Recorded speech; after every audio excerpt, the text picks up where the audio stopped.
बिस्मिल्लाहिर्रहमानिर्रहीम। अस्सलाम वालेकुम। एक्सरसाइज 8.2 का क्वेश्चन नंबर 13। स्टेटमेंट ये है कि प्रूफ करें, show that NC1 plus NC3 plus NC5 up to NCn-1 this is equal to 2 raise to power n minus 1। यानी जो कॉम्बिनेशंस हैं या जिसको बाइनोमियल कोफिशिएंट्स कहते थे, ये ऑड बाइनोमियल कोफिशिएंट्स हैं। इनका सम इक्वल होगा 2 raise to power n minus 1। इसका प्रूफ हमने अब करना है, लेकिन इसी स्टेटमेंट को हमने जो इंट्रोडक्टरी लेक्चर था पहला बाइनोमियल थ्योरम का, उसके अंदर अभी हमने इस स्टेटमेंट को पढ़ा था कि जो इवन टर्म्स होती हैं उनका सम किसके इक्वल होता है, और टर्म का सम किसके इक्वल होता है, यानी बाइनोमियल कोफिशिएंट्स की बात कर रहा हूँ मैं। तो ये ऑड बाइनोमियल कोफिशिएंट्स हैं, इनका सम लें तो ये इक्वल होता है 2 raise to power n minus 1 के। अभी हम इसको प्रूफ करते हैं और दिखाते हैं कि वाकई ये इसके बराबर होगा।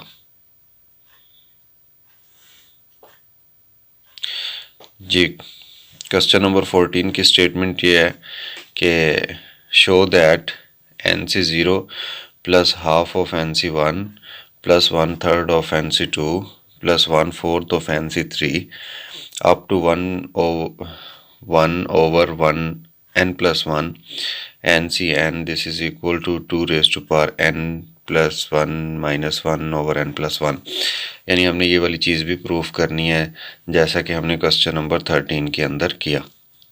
देखते हैं कि कैसे इसको प्रूफ करना है। तो मैं लिखता हूँ यहाँ पे बाइनोमियल थ्योरम। बाइनोमियल थ्योरम जो था स्टैंडर्ड फॉर्म के अंदर a प्लस एक्स और इसका इंडेक्स था n।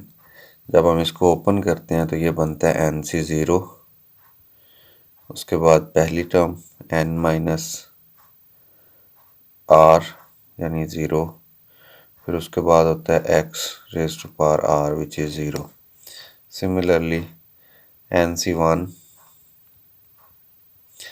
a raise to power n minus 1 यानी पहली term raise to power n minus 1, फिर दूसरी टर्म और उसकी पावर जस्ट 1। यानी अगर मैं इसको जूम इन करके लिखूं तो थोड़ी आसानी हो जाएगी। उसके बाद है NC2 और NC2 में हम लिखते हैं a raise to power n minus 2 x raise to power 2। NC3 a raise to power n minus 3 और साथ में है दूसरी वैल्यू इसकी power just 3।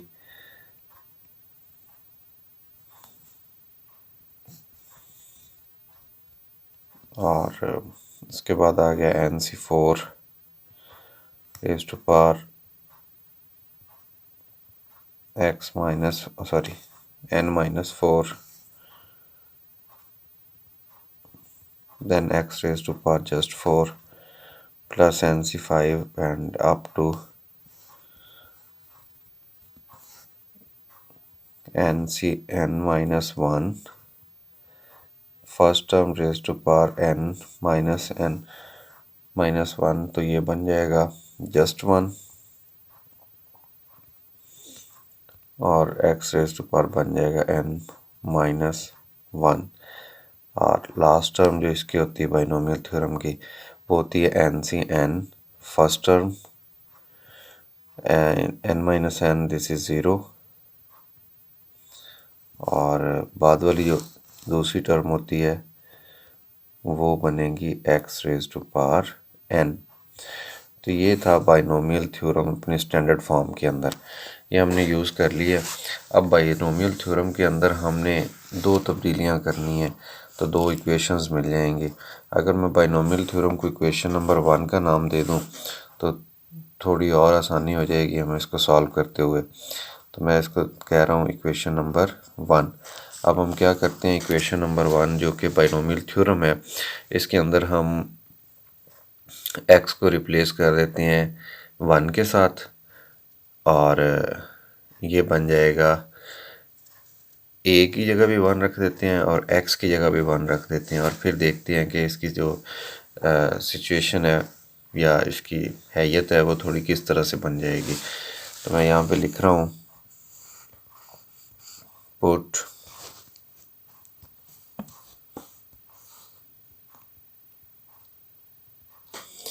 a equal to 1 and x equal to 1 in equation number 1। Equation number 1 में जब हम ये वाली चीज़ें सब्स्टिट्यूट करेंगे तो इक्वेशन नंबर 1 बन जाएगी 1 plus 1 raise to power n या index n, this is n से 0। फिर उसके बाद 1 रेज टू पावर समथिंग 1 ही होता है और साथ x रेज टू पावर 0 है तो वो भी 1 ही होगा।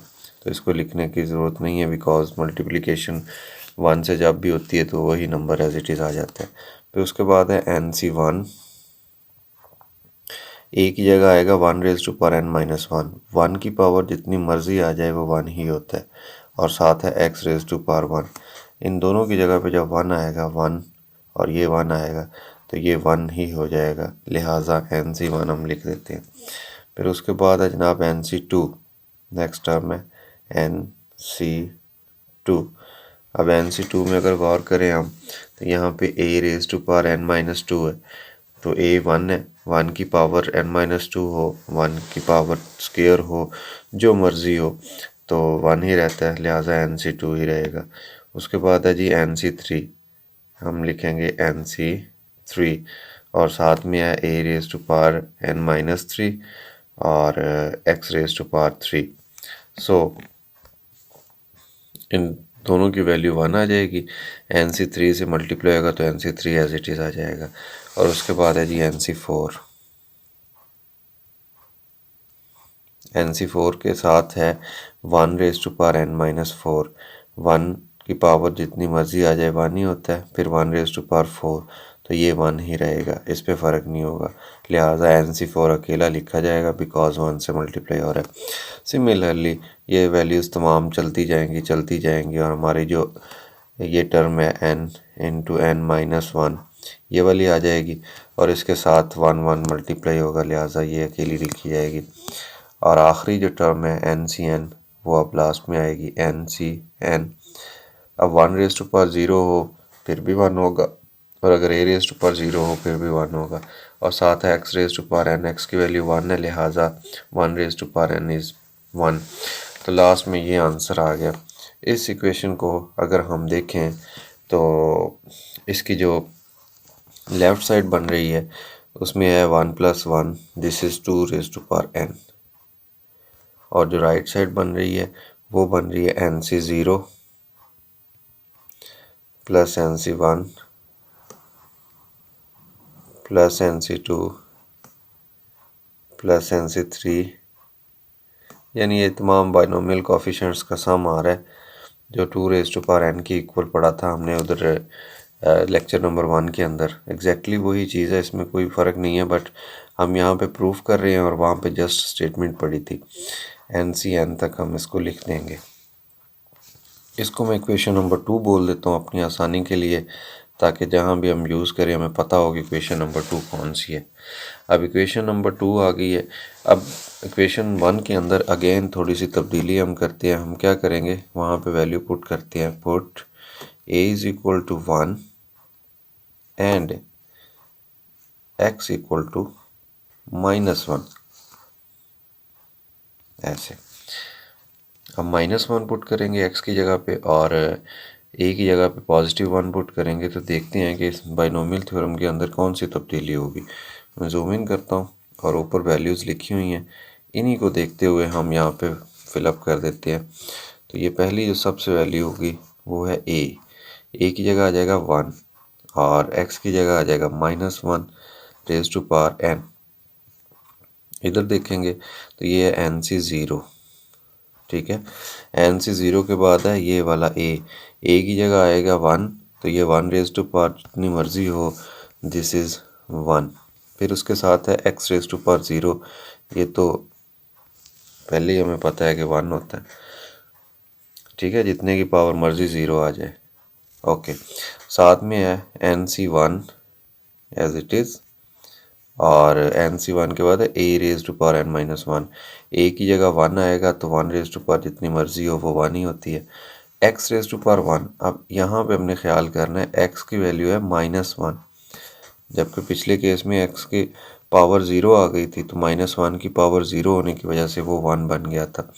लेकिन इस केस में हम ख्याल करेंगे कि -1 रेज टू पावर +1 है, तो ये -1 ही रह जाएगा। और उसके बाद है NC2। NC2 होने के बाद साथ है a raise to power n-2। अब a raise to power n-2 का मतलब ये है 1, बिकॉज a की वैल्यू 1 है, तो जितनी मर्ज़ी पावर आ जाए 1 ही रहेगा। और साथ में देखें x raise to power +2, x raise to power +2, x की वैल्यू -1 है, मैं यहाँ पे लिख देता हूँ -1 की पावर 2। अब 2 एक इवन नंबर है, जुफ्त, तो माइनस की पावर जब भी जुफ्त आती है या इवन नंबर आता है तो वो प्लस बन जाया करता है। लिहाजा इस केस में अगर हम देखें तो ये -1 की पावर 2 है, तो ये बन जाएगा +1, तो ये मल्टीप्लाई हो गया +1 साथ इसके। फिर उसके बाद आएगा NC3 और साथ है a raise to power n-3। a because 1 है, इस वजह से 1 की पावर n-3 1 ही रहेगा।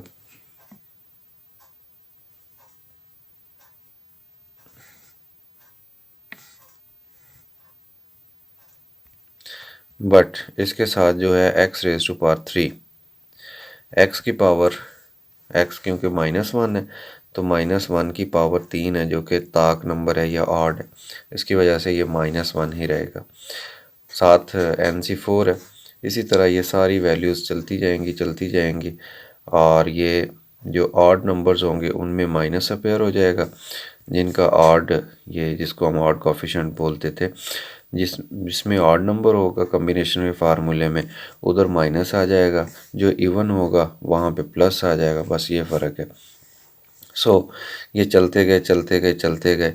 अब हम कंपेयर अगर कर लें तो ये है जी ऑड नंबर, ये वाला मैं रेड कलर में ये हाईलाइट कर रहा हूँ, ये जो है ये ऑड है, तो ऑड के साथ अभी हमने देखा कि माइनस आएगी, और ये है लास्ट वाला इवन, तो इवन के साथ प्लस आएगा। अब हम देखते हैं कि इनके अंदर क्या तब्दीली आएगी। तो जगह कम होने की वजह से मैं बस इधर ही लिख देता हूँ, और क्या लिखता हूँ, मैं लिख रहा हूँ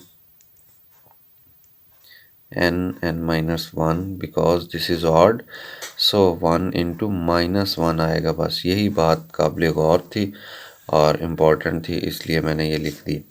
अब साथ में है NCN क्योंकि इवन है, तो NCN और इसके साथ 1 रेज टू पावर, ऊपर दिखा देता हूँ आपको, a raise to power 0, this is 1, और साथ है x raise to power n।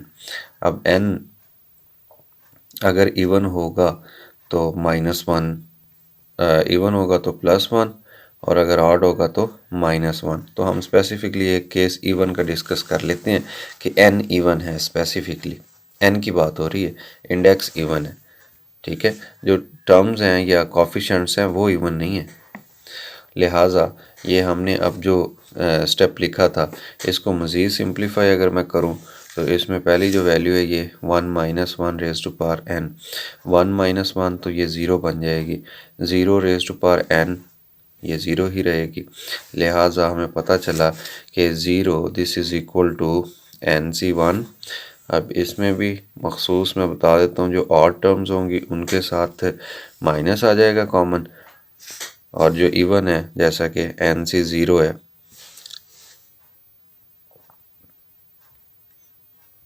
इसमें 0 इवन है, लिहाजा ये प्लस का आ गया। इधर अगर देखें नेक्स्ट टर्म के साथ NC1 है, ये वाला, इसमें 1 ऑड है, तो ये -1 मल्टीप्लाई हो रहा है, तो माइनस स्टार्ट में लिख देते हैं, बाकी NC1 आ जाएगा। नेक्स्ट इवन है, लिहाजा पॉजिटिव आ गया।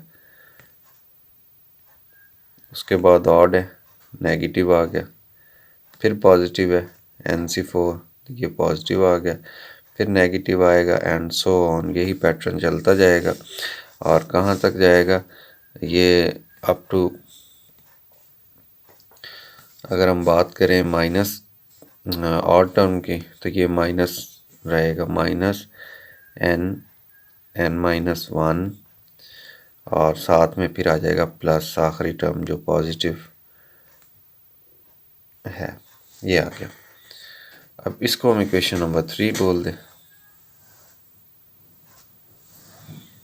अभी इक्वेशन नंबर 3 चलो नहीं बोलते, अभी थोड़ा सा मज़ीद इसको सिंप्लीफाई में मुझे एक स्टेप और कर लेना चाहिए, और वो कौन सा है वो मैं आपको बता देता हूँ यहाँ हाईलाइट करके, कि अगर हम ऐसा कर लें कि इसके अंदर ये जो नेगेटिव वाले नंबर हैं, ये वाले, ये नेगेटिव, ये नेगेटिव, ये ऑड वाले नेगेटिव, इसको अगर दूसरी साइड पे लिख दें, यानी इक्वलिटी के दूसरी साइड पे, और पॉजिटिव जो नंबर्स हैं, ये वाली positive positions, positive binomial coefficients, इनको एक साइड पे लिख दें तो ये इक्वल आ जाएंगे, यानी जो ऑड हैं ये इक्वल आ जाएंगे इवन के। कैसे आएंगे, मैं इधर अभी आपको लिख के दिखाता हूँ।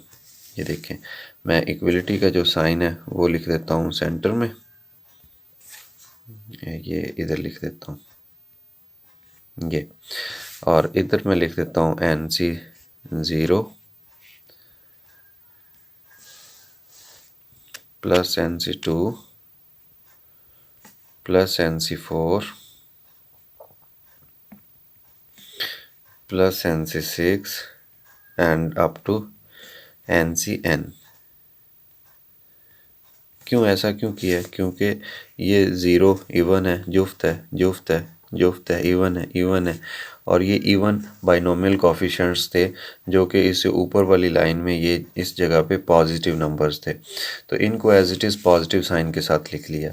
बट ये इक्वलिटी के एक साइड पे है, ये जो n-1 है, ठीक है, ये माइनस का था, ये माइनस का था, इनको इक्वलिटी के दूसरी साइड पे ले गए। अब ये ना समझिएगा कि ये तो पहले ही लेफ़्ट साइड पे राइट साइड पे, मैं इक्वलिटी की बात कर रहा हूँ।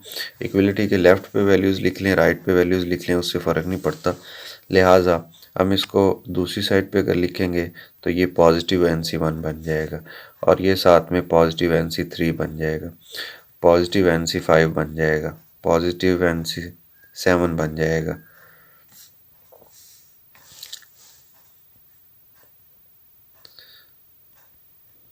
और ये चलेगा कहाँ तक, ऑड बाइनोमियल कोफिशिएंट तक, विच इज़ n-1।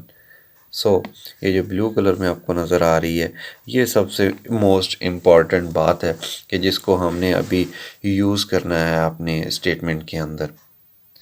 अब स्टेटमेंट कौन सी है ये मैं अभी आपको बताता हूँ। हमारी स्क्रीन कंप्लीट हो चुकी है। अब स्क्रीन में जो मेन चीज़ें हैं ये आप नोट कर लीजिए कि इसमें एक इक्वेशन नंबर 1 है, एक इक्वेशन नंबर 2 है, और एक इक्वेशन जो हमने अभी भी बनाई है जिसको कि मैंने नाम कलर दिया है ब्लू कलर का। तो ब्लू कलर वाली जो है, अगर ये आपको, इसको इक्वेशन नंबर 3 कह देते हैं, चलें जी।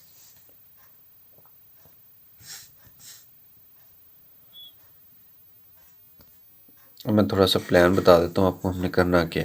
इक्वेशन नंबर जो 2 है, ये देखें, इसमें इवन कोफिशिएंट, इवन इधर 4 होगा, और ये इवन कोफिशिएंट्स हैं, ये ऑड कोफिशिएंट है, इसी तरह 5 आएगा, इसी तरह ये वाला नंबर आ जाएगा। तो ये ऑड कोफिशिएंट्स हैं, हम इनको इवन वालों को अलहदा कर देते हैं और ऑड वालों को अलहदा कर देते हैं। क्यों? So that we can put this value here, हम यहाँ पे इक्वलिटी वाली वैल्यू पुट कर सकें। अब जितनी भी कैलकुलेशंस थी ये सारी कैलकुलेशन मैं ख़त्म कर रहा हूँ, और ये क्वेश्चन नंबर जो 13 है उसकी स्टेटमेंट देखें, ऑड, ऑड और ऑड, यानी हमने ऑड को रखना है, इवन को इसके अंदर जम कर देना है, और इसका जो आंसर होगा वो 2⁻n-1 होगा। तो मैं स्क्रीन चेंज कर रहा हूँ। इसमें से ये जो इक्वेशंस हैं मोस्ट इम्पॉर्टेंट, यानी इक्वेशन नंबर 2 और इक्वेशन नंबर 3, अब इन दो का काम रह गया, हम इन दो इक्वेशंस को यूज़ करेंगे, और मैं दोबारा से लिख रहा हूँ, फिर उसके बाद हम इसको करते हैं ये सॉल्व।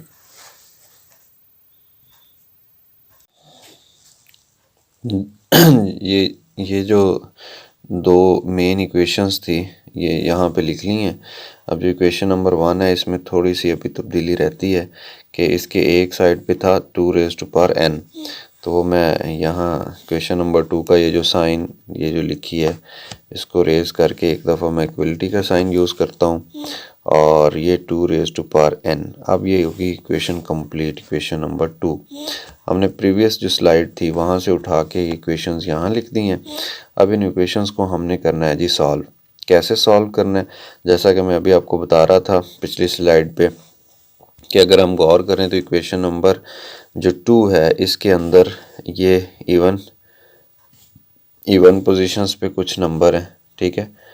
और अगर हम गौर करें इसके अंदर तो ऑड पोजीशंस या ऑड कोफिशिएंट्स हैं जिनको ऑड बाइनोमियल कोफिशिएंट बोला जाता है।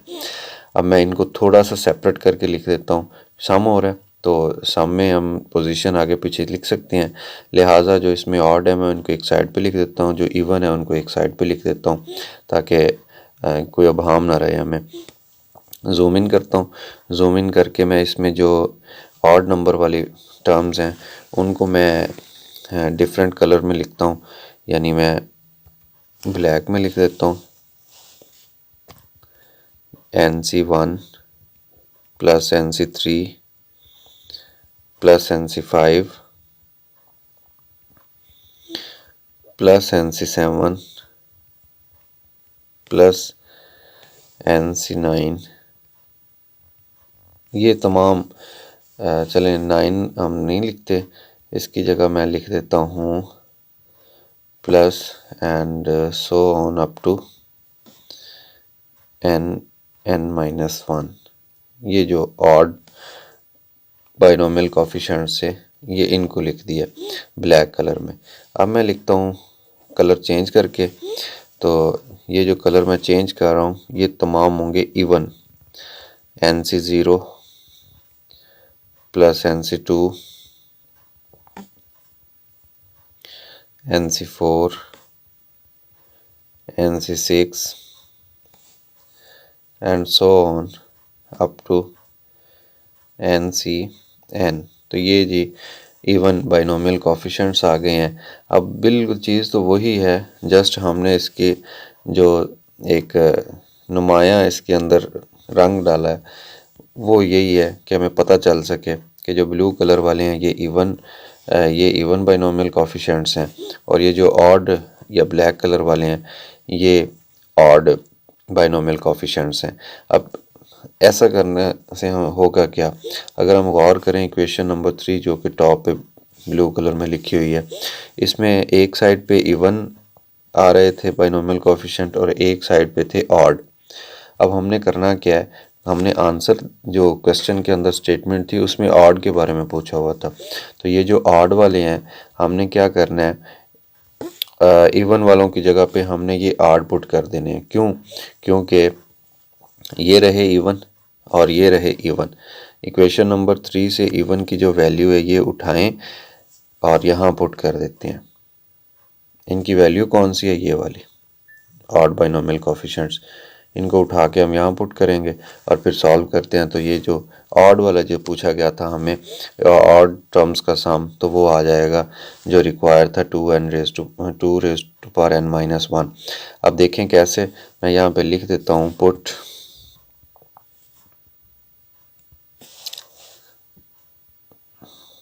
values of odd binomial coefficients from equation number 3 अब 3 से उठा के हम यहाँ पुट कर रहे हैं। कैसे, जूम इन करता हूँ तो ये जो ब्लैक कलर वाली हैं इनको तो एज इट इज़ लिख देते हैं NC1 NC3 NC5 NC7 up to NCN-1। तो ये वैल्यूज़ आ गई हैं जनाब जो पहले मौजूद हैं। अब जो ब्लू कलर वाली थी NC0 NC2, एक दफ़ा फिर दिखा देता हूँ ये वाली, सॉरी ये वाली, इन तमाम की जगह पे हम ये ऑड नंबर्स पुट कर सकते हैं, लिहाजा इसकी जगह पे मैं ऑड पुट कर रहा हूँ। और ऑड कैसे पुट करेंगे, ये आ जाएंगी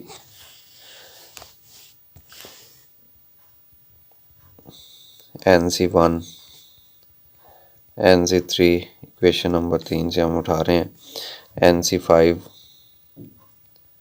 NC7 अप टू फ्रैक्शन नहीं है, ये कम्बिनेशन है n-1। अब ये तो थी, ये वैल्यूज़ इसकी जगह पे लिख दी, इसकी जगह पे, क्योंकि ये इक्वल थी, इक्वेशन 3 ने बताया, हमने यहाँ पे पुट कर दी। बट ये जो है equal to 2 raise to power n, ये भी तो साथ लिखना है हमने, तो ये मैं लिख रहा हूँ equal 2 raise to power n, because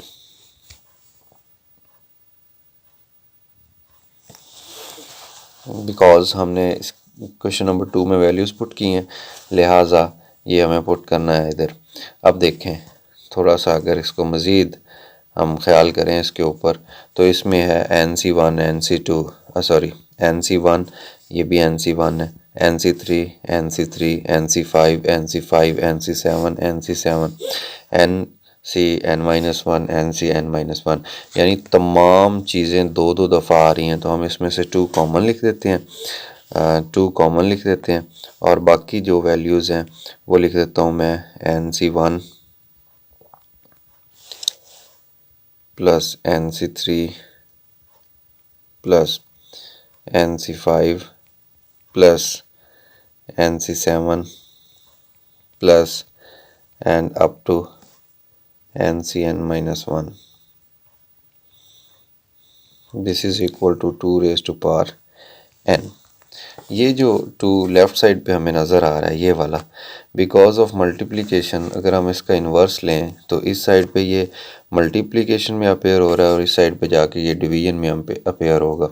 तो मैं स्टेप शॉर्ट करने के लिए, आपको जस्ट समझाने के लिए, मैं यहाँ से इसको पिक करता हूँ, ठीक है, इस 2 को यहाँ से रेज़ कर देता हूँ, बिकॉज इसका मल्टीप्लिकेटिव इन्वर्स, और इधर जाके दूसरी साइड पे जाके ये 2 फ्रैक्शन में अपेयर हो गया ऐसे, ठीक है।